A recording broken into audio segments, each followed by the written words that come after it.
Welcome everybody to What's Up Bolts. I'm Fernando Ramirez. Don't. Give me my shot of whiskey and some flowers because I'm going to pour one out to the young goat. Terrible. I feel like right now the mayor of Halloween Town. Terrible news. Justin Herbert is out for the season.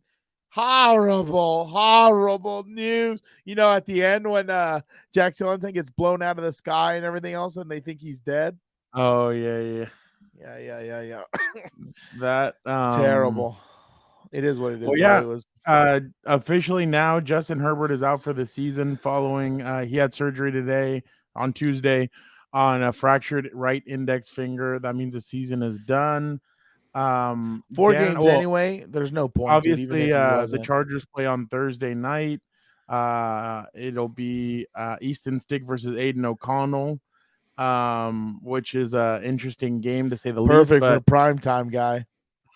Just the latest on Herbert was he did have surgery. The team placed him on IR, so his season is over. Justin finished the season. Dan, let me just get into this a little bit.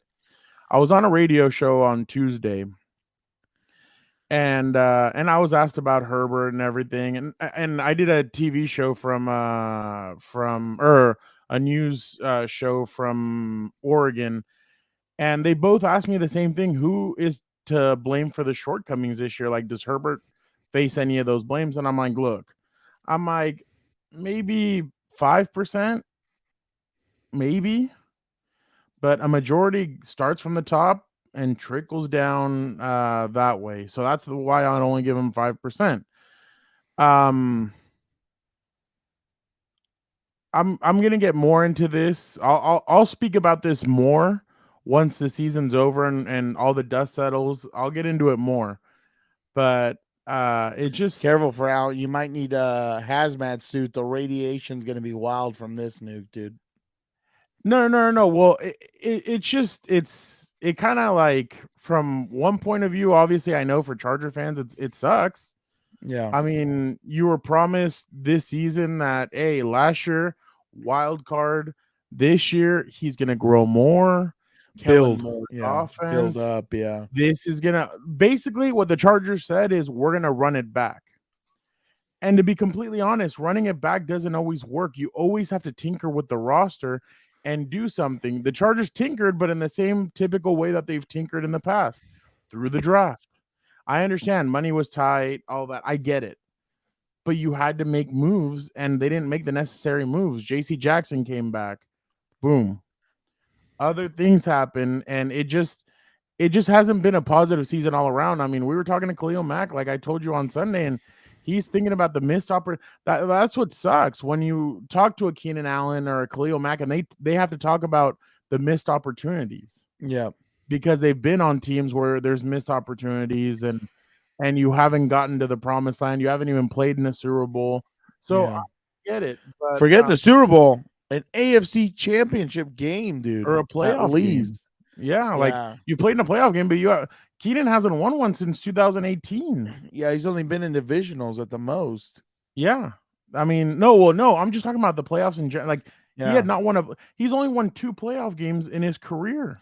Of like 13, 12. And he's only been to 3 playoffs, I think, right? Yeah. Or 4. Yeah, 3 or 4 out of 13.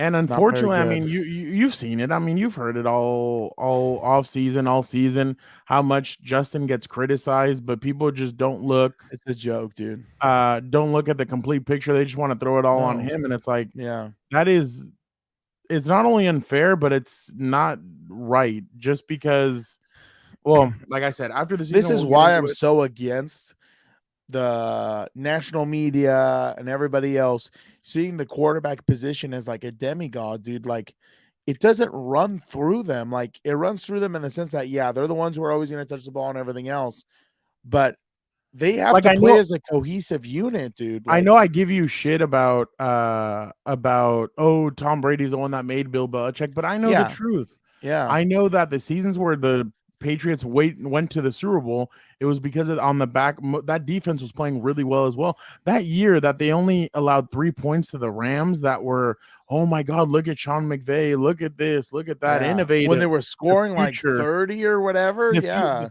The young coach is going to be able to Mastermind, take yeah. down the old one, Yeah. and it didn't happen. So Psych. it's just it's one of these things, Dan, where you can't just blame it all. And again, I'm going to get more into this, but it's mind-boggling to me. I mean, Dan, you and I grew up with First Take, Around the Horn, all these shows, and then all of a sudden, like, I got more and more into this, and I'm like, you guys maybe at one time were in locker rooms, but you guys have completely gone away from even the guys on FS1, the guys that used to be in locker rooms as players, even those guys have gone completely against what is built in a locker room. So I'm well, because think about it. Again, those guys are in a studio, or girls, Yeah. whoever. I'm not trying to stir some stuff up here. They're getting everything second and third hand from producers, dude. I'm sure they have and not just somebody. that. You know what I mean? And like, not they just get that, the but information from somebody. saying, like, once you get more and more into this, you're like, I mean, and I'm not trying to like toot my own horn. I want to celebrate more, not celebrate, but I want to give more credit to, I guess, in a sense, my brothers and sisters who are in the locker room every day, who do the work, who do the grind. It's easy to pull off what these aggregate jackasses do and go and grab all the content and be like, and like the other day, Daniel Popper with Khalil Mack almost retired after the Jacksonville game. They linked the article, but they were like, oh, The Athletic. Like, give the dude credit. Like, he's the one that wrote it. Like, Jeff's done other stuff where they say the LA Times. No, Jeff Miller's the one that wrote that. And like stuff like that. Like Joe Reedy, all these guys, like, oh, my bad. I'm not trying to get into all that. I'm just saying, like, if I could talk to fans, I would say, go to the beat writers. Don't go to national people. Don't listen to those people. Like, those people, like, they don't know. But they know about other stuff that you kind of can go to them more. But for stuff like this, it's just the day-to-day. The day-to-day. I just think it's a disservice. My bad. All this is bringing it around to the criticism that this kid's got. But where do they go from here? Well, I was asked, do you think though, I'm and they asked me, I'm not saying to tank, but do you think that, I'm like, look, like, you don't have to ask them to tank in a sense. These last 4 games, I mean, the Raiders is maybe their most winnable game is what I said when I wrote it. Yeah. But other than that, they're playing the hungry Bills. Yeah. They're playing the Broncos, who are fighting for the AFC West, and they're playing the Chiefs. Yeah. The Chiefs are fighting for first spot and the AFC West. Yeah. You don't have to ask them. So essentially, the Chargers could have a top 5 or a top 6, a top 7, a top 8 draft pick. And then obviously you see what you do. Well, we'll see what happens up into that point. But I'm not trying to get too ahead of myself. But now Herbert is done for the year. Overall, I mean, if I could just give you can give me your impressions after I'm done. But I honestly thought, with all the circumstances, I actually thought he had a solid year. I thought the one area that I was really impressed with him, and I know at the end of the day it's going to say 7 interceptions. Yeah. But I actually thought he took care of the football really well. Yeah. And there weren't a lot of like, oh crap, like there wasn't any of that. Yeah. It was I thought he took care of the football. I thought he gave his team plenty of chances to win. It's just that this year, all 3 areas of the game did not fall together. There wasn't one complete game. So far this season, there has not been one complete game by this team. It's either the defense and the special teams, the offense and the special teams, or the defense or the special teams or the offense. Like, there hasn't been a complete game by these guys. By one of your favorite quotes, all 3 phases of the game have to come together. What did McCoy used to say? The best 53 men will play. Oh, that one's my favorite. And what was the other one? Something about the 3 phases, or was that Lynn? Oh, we have to win in all 3 phases of the game. But was that Lynn? And our objective is to score 1 more point than the other team. Is that McCoy?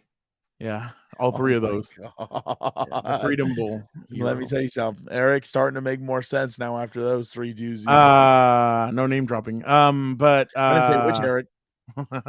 But yeah, that's my impression. I thought he had a strong season. Yes, there are some times where you're like, oh, but I thought there was more like, oh wow, okay, than there were the other side. I mean, obviously, Mike Williams only was able to play in 2.5 games.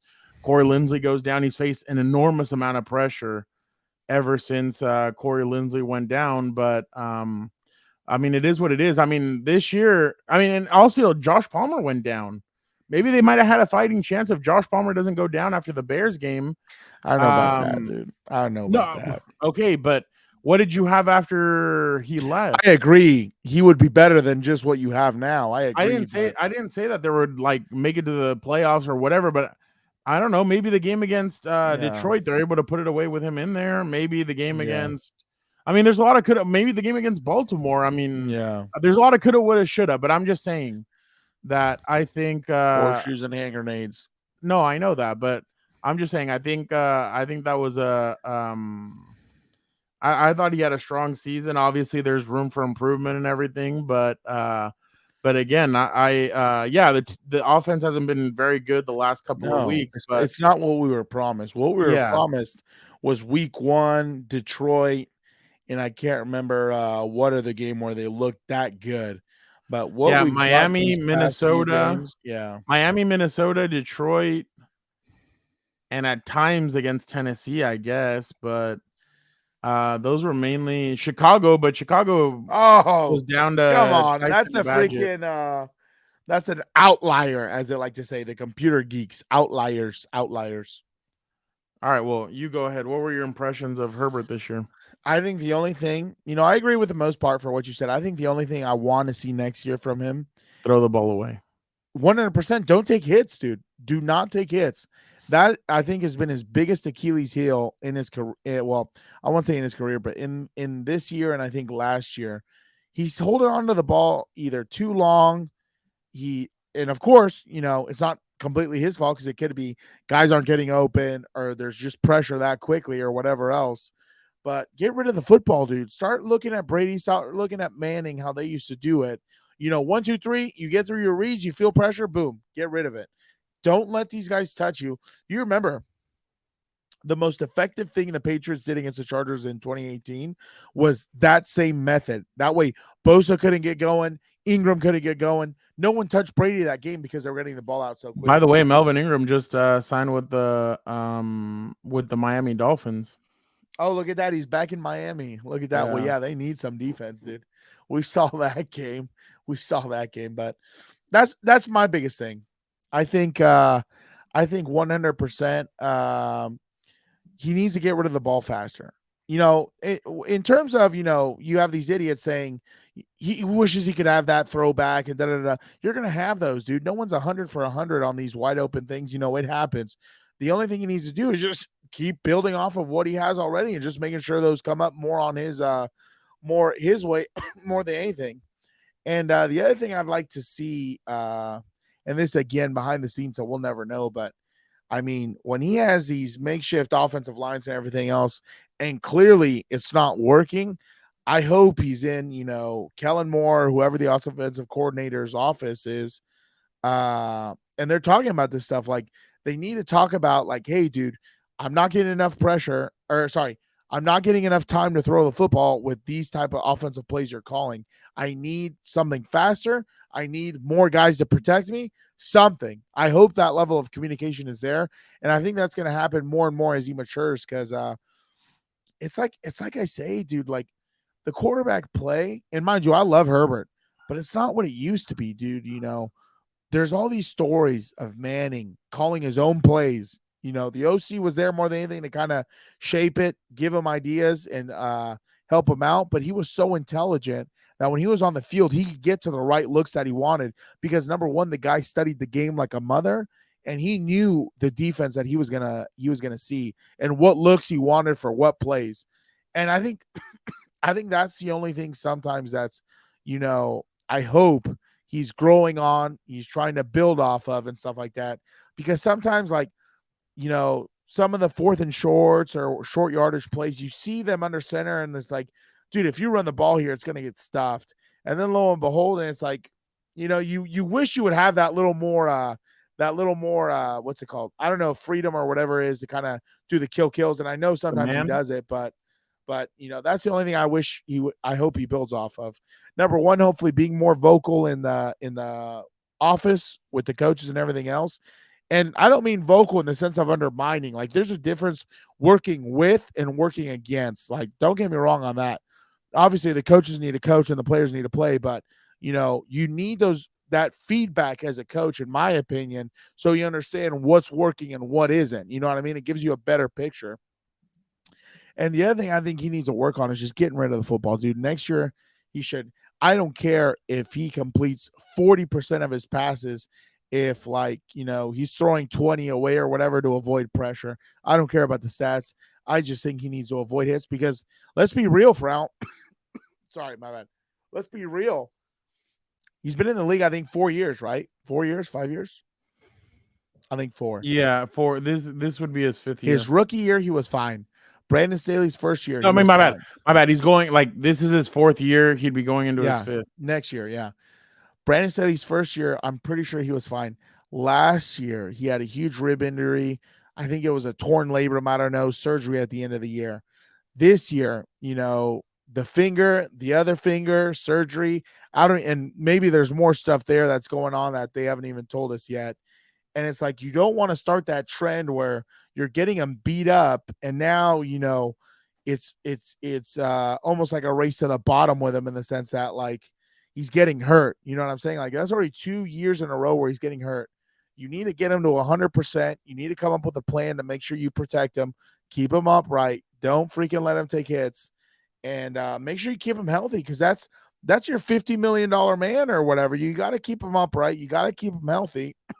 That should be the number one goal of this team. So it'll be interesting to see how they address that in the offseason. Yeah.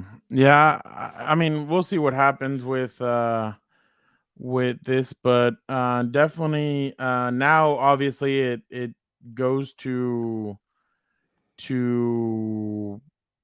Easton Stick, and obviously not the matchup that everybody was hoping for on Thursday night, but now Easton Stick is the quarterback.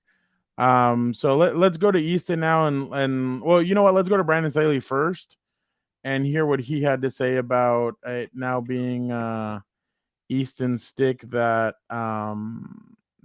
is their starting quarterback going into Thursday. Sorry. Can you talk just a little bit about your approach this week, because it's going to be different, with the restarting quarterback? He was just here, and if he performs anywhere as close to the way he handled himself here, he may be all right. You're talking about Easton? Yes. Yeah, Easton, I thought there's a lot to build off of from that last game, and he's been with us all 3 years. Our guys have a lot of confidence. I know that they've shared that with you guys, and I think the way that he played in that second half does give us confidence going into this game. He's a winner. You take a look at his track record at North Dakota State. That's all he's ever done is win. He knows how to run a team, lead a team. He's been great for our team since I've been here, and we're excited for him. What's the best thing about him? I just think he's a gym rat. I think he's a commander out there. I think people believe in him because of how hard he works. Since I've been here, I mean, him and Justin, they set a very high bar for everybody else in terms of how to work, how to compete. And then I think he's gotten better every single year. I think his teammates have seen that. He has improved every year as a quarterback, and now he gets to show what he can do. Just as far as the surgery for Justin, what did you guys learn from the specialists? And I guess what's the prognosis moving forward as far as recovery time for next season? No time, just a successful surgery. Went well today, and he's on the road to recovery. Yeah, I mean, it's good to get into the rhythm of a game, regardless of what position you play, but especially quarterback. And so I thought that's what happened in the second half. He was able to get into the flow of the game, get used to what defenses they're playing, what coverages they're playing. And I thought that, he did a really good job of attacking in the second half and moving the team. So what he's got to do is just play within himself, which is what he does. He doesn't try to do too much out there. Just stay within himself, let the offense work for you. And, we got to play team offense on Thursday. There's an inevitability, like quarterbacks in this league get hurt all the time. I guess you're lucky you haven't had to deal with that in your tenure here. Yeah. Now that you have, the reality of it, what's it like as a coach to lose your star franchise player? Yeah, I mean, it's like when you lose, any player of that caliber is, it's tough, but you got to, that's why you have a team. You got to be able to support that position and put a good plan moving forward. I think one of the reasons why I was so excited to team up with Kellen was the work that he did with Cooper Rush. Dak Prescott went down and they went, on that really good run with Cooper Rush as their backup quarterback. And the way that they had to play with Cooper Rush was different than the way they were playing with Dak, but that's what you got to do. You got to make adjustments, and then the rest of your team's got to come alive, and you got to play the game the way it needs to be played in order to win. And that's what we're going to try and do on Thursday. What do you expect? So real that last question, Jesus, my God. I was interested with the answer. Obviously, it's going to help Easton. I thought playing in the second half of that Broncos game, at least there's not all these nerves. I asked Easton, and he said it. Quite a few family members are going to be there. He said Trey Lance and Carson Wentz reached out to him, and some family members did. But it's going to be interesting. This is actually.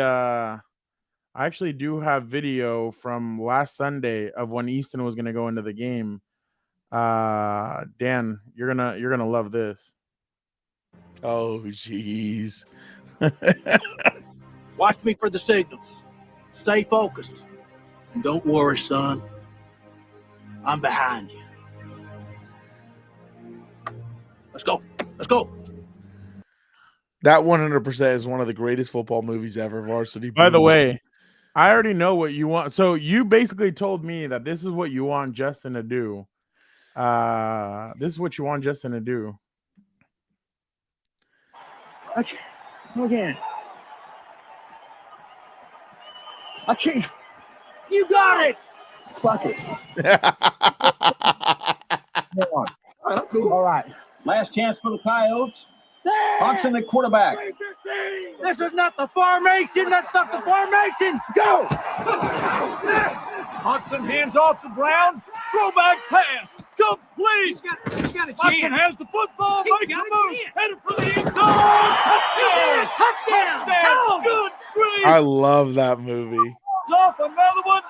Unbelievable. I love that movie, dude. All I'm saying is, you got to let the players on the field make the play sometimes, dude. You got to let them do it. They're the ones who are out there. I feel you. I mean, this is, again, more video out of Easton and Brandon Staley from last week. God. It's an important job. I need someone I can trust. You are my number one guy. Now,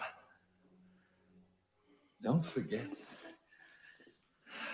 you're lucky, Dak. That's hilarious, dude. That's two great films right there. The Batman, dude. Not 100% just that, because you gotta.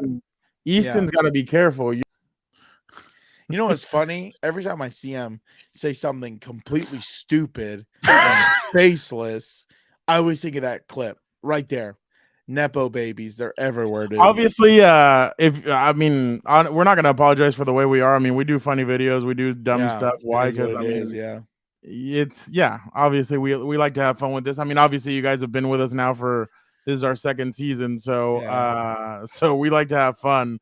But yeah, it should be interesting with Easton. The only thing is, man, I mean, the matchup that is going to be interesting for me is Trey Pipkins against Maxx Crosby. Maxx Crosby missed the first two practices. Oh, by the way, speaking of that, I mean, obviously we won't know, but Brandon Staley did say on Tuesday that he did not know if Keenan Allen will be ready for that game. Yeah. He has a heel injury, and I know it's just walkthroughs, but he did miss the two walkthroughs up until this point. And then on the other thing, they did activate Joshua Palmer. Brandon said that he will play on Thursday, but obviously not a full load because he's still working his way back from injury. So so it'll be interesting. But obviously if Maxx Crosby goes, they need to be ready for that because they need a chip, do whatever they can, because that's especially because he's on a warpath right now. Well, especially he's about to play one of the. Oh no, it wasn't him. It was Storm Norton.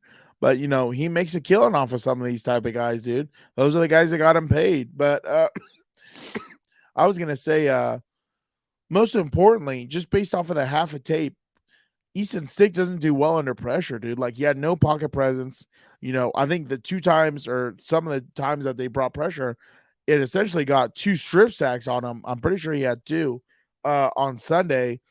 And it's like that alone is already an advantage right there if he doesn't have the pocket presence. That's another thing I think Justin and some of these guys need to work on, the pocket presence, dude. Like, got to be able to move. You got to be able to throw it away. You got to be able to, kind of do a lot. I know it's asking a lot, but you got to be able to do it, dude. It is what it is.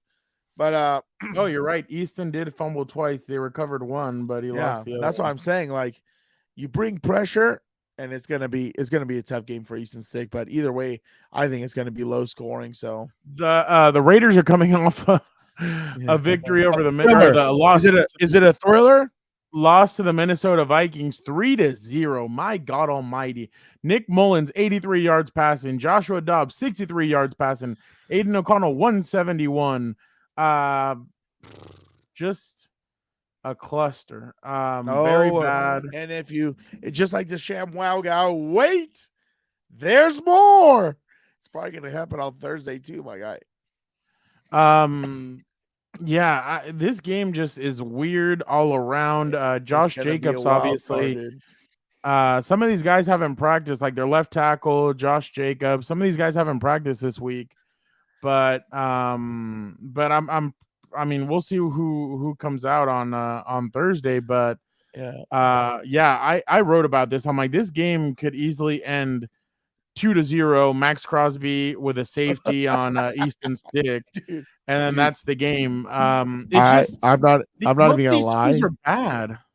Yeah, I'm not even gonna lie. Could you imagine the Raiders go 3-0 loss, and then the next game a 2-0 victory?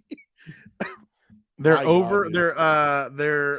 plus minus the last 2 games 1 point. Like, yeah, exactly. That would be freaking crazy. Well, I mean, they're very similar. I mean, you have one pass rusher that's elite, Crosby, Khalil Mack. One receiver that's elite, Keenan Allen, Devontae Adams. Yeah. And I mean, obviously, everything else has to kind of line up for these guys, but the running backs similar. Josh Jacobs. But it's a short. That's another thing too. It's a short week for the Chargers. So Easton. I mean, you know what? Let's go to him now. Let's hear what he has to say about going up against the Raiders and getting to play this week. No nerves. Maybe on Thursday. That's kind of standard, right, for everybody before you go out there. But no, obviously, this isn't how I envisioned it. But when they selected me 5 years ago, this is what you want as a kid, is opportunity to go play, and so I'm excited for that. And talking to some of your teammates, they have all the confidence in the world in you. Yeah, we got a great locker room. I'm thankful for those guys, and like I said, I've been here. I've watched Justin, obviously, Phillip. And that's the standard. It's really high. Quarterback play here has been really good. And so just trying to do my best. And like I said, we got a great locker room, a great group of guys. So excited to go play for them. How do you keep from all the, not only excitement, but the anticipation? Because there is so much talk about this. Yeah. You ignore it as much as you can. And luckily this week you can do that because there's no time. As soon as we're done on guys are already doing stuff to get ready for this one on Thursday. So there's a lot of work to be done. We're kind of sprinting through the week, and I think that's a good thing. What worries Easton went to the school of Phillip Rivers and Justin Herbert in the sense of both of them shell out the noise. They don't listen to the noise around them. Like they're too focused on what they're doing. So I think Easton will be fine on that point. I mean, he's an interesting guy. I mean, he was just smiling up there. I don't think he could have ever imagined, oh, hey, like I'm going to be starting the last 4 games of the season. So definitely it's going to be interesting to see what happens with him, what the Chargers change up, what they try and do. Is it going to be RPOs? What running backs are they going to put with him? What changes are they going to make? Are they going to commit to the run more? We'll see. I'm actually really surprised at the Chargers with how bad the offensive line's been playing this year. Well, I mean, obviously Brandon's not going to say it and they're not going to say it, but he's done the rotation at cornerback. He's done the rotation for the first half with running back. I think I know the Justin injury really changed what they did. Wanted to do, But why haven't you done that on the offensive line as well? Like, why don't you move? Maybe their starters are as good as it gets. I don't know, but definitely again, it's like I said in the post. You have nothing to lose now, dude. Yeah. Well, no, I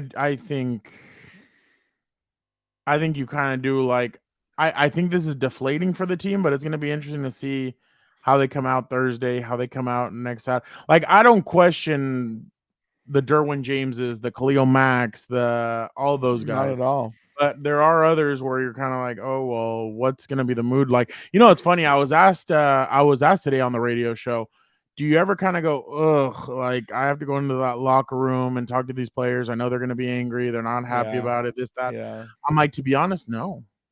And then he's like, really? I'm like, these guys are so professional. Like Derwin James, obviously, is a guy that I know he's been receiving criticism lately, I think unfairly, but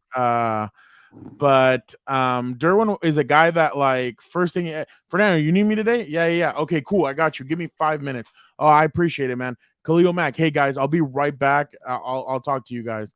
Austin Eckler, also Keenan Allen is y'all need me? Yep. Okay, cool. Like even Quentin Johnston, like he was walking by me and then he goes, hey Fernando. I was like, I was just looking for you.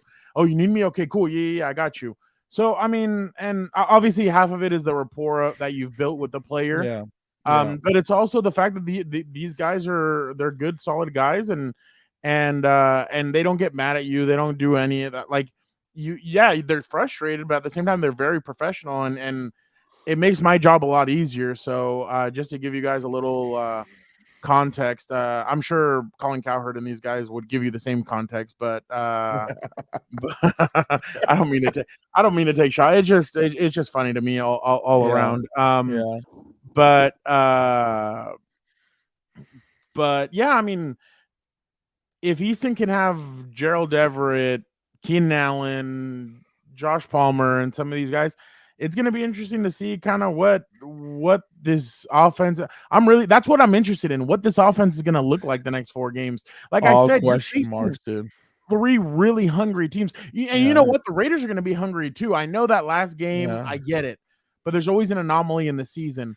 I think the Raiders are hungry to show that Antonio Pierce. Pierce, I think it's Pierce. He's the guy. He's the guy that they want. I mean, I know it didn't work a couple of years ago with Rich Pisacci, but I'm sure if Antonio's able to pull off 2 out of the next 2, or maybe 3 out of the next 4, maybe he has a chance, or maybe he has a chance to stay on. Yeah. We'll see, but definitely interesting. Dan, overall, what do you think of what's the one interesting thing to you about this Thursday? I think the most interesting thing. I think the one thing I'm looking at, obviously because you only saw half a play, can Easton Stick play clean? Can he make sure he has no turnovers? Can he make sure he's getting the ball out fast when receiving pressure before he gets hit and so he doesn't get strip sack and stuff like that? That's the key to every game. The key to this game Thursday, seriously, if I'm Kellen Moore, right?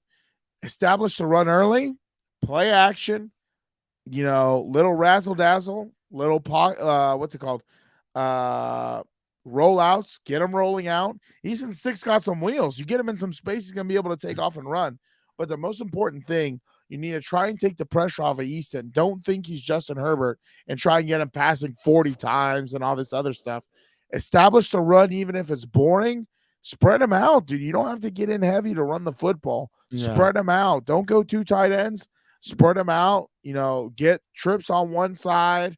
Run the football a little inside zone, trap, counter, power, everything. Like screens, the screen game. Hopefully they can get going this week. But I think the key, more importantly than anything, get the pressure off of Easton Stick and let him play free. And the other thing is, every single play, someone should be hitting the hell out of Maxx Crosby. He's on the edge. Whoever's out there, receiver, tight end, whoever, better be giving him a shot to slow him up. He goes inside. You better have the center and the guard collapse on him or something to slow him up. If you let him control the game, you're not going to have a chance in hell because you're already going with the backup quarterback, which is tough enough. especially if he starts getting rattled or anything else because he starts getting hit. What you need to avoid more than anything is a Nathan Peterman type performance in this game. Other than that, I think he set the bar so low that if you pass that, you're going to be good. But he looked good in the second half of the game last week. He made some he made some passes. So we'll see what happens this week. But I think more importantly than anything, don't put the ball in his hand for the majority of the game and tell him, hey, you need to sling this freaking rock to win us this game. You need to be more creative this week more than anything. Obviously, I told Dan, give me 25 to 30 minutes. He's giving me over 35, so I'm going to have to talk to Gilbert because with Dan, we have to pay him extra when we go over the time. But exactly. My OT. But before I go to fantasy player to watch, I think this could be a big game for Khalil Mack. I think he had 6 sacks in their first meeting. Obviously, like everybody said, this team is a lot different, but still, I think Khalil Mack might be in for a big game. Dan, give me a fantasy player to watch. Give me, you know what?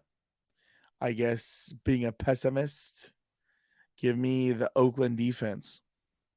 I think this could be a big game if they scheme it right for them.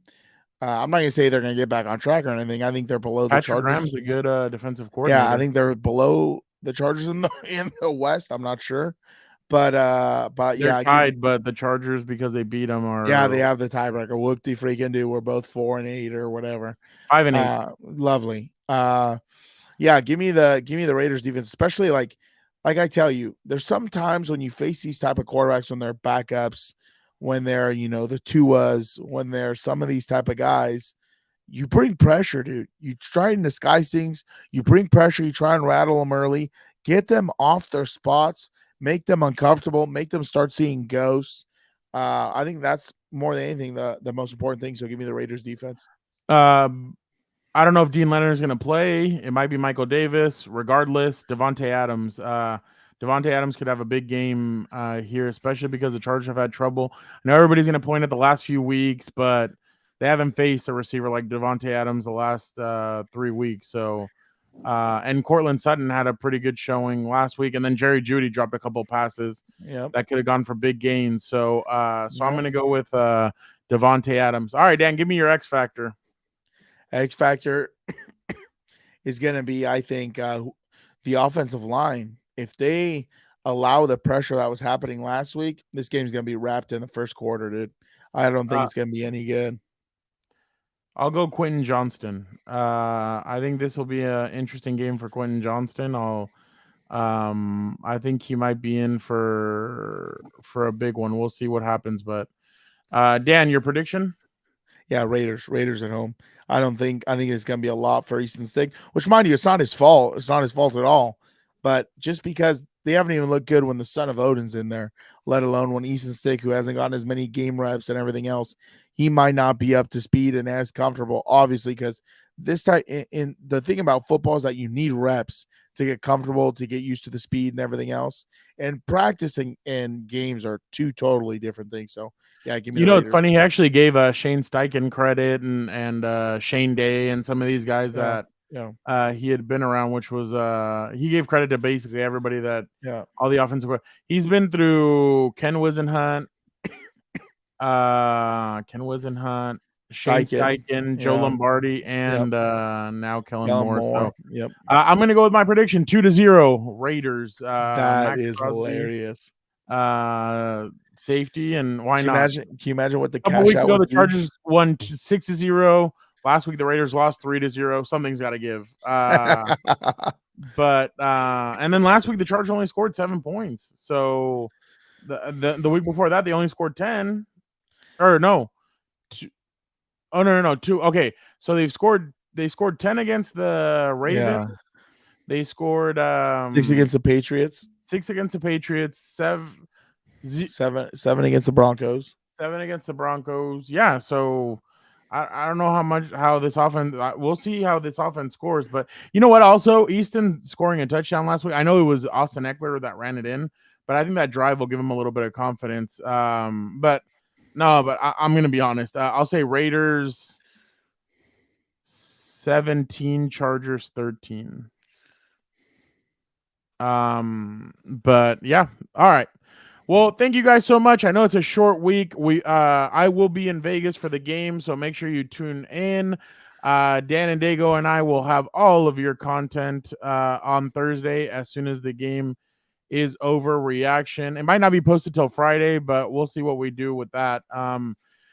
But again, we appreciate you guys so much for checking it out. Don't forget to real quick before I go, because if not, I am gonna get in trouble for this one. Good. I was worried you'd forget. Yeah, no, I did not.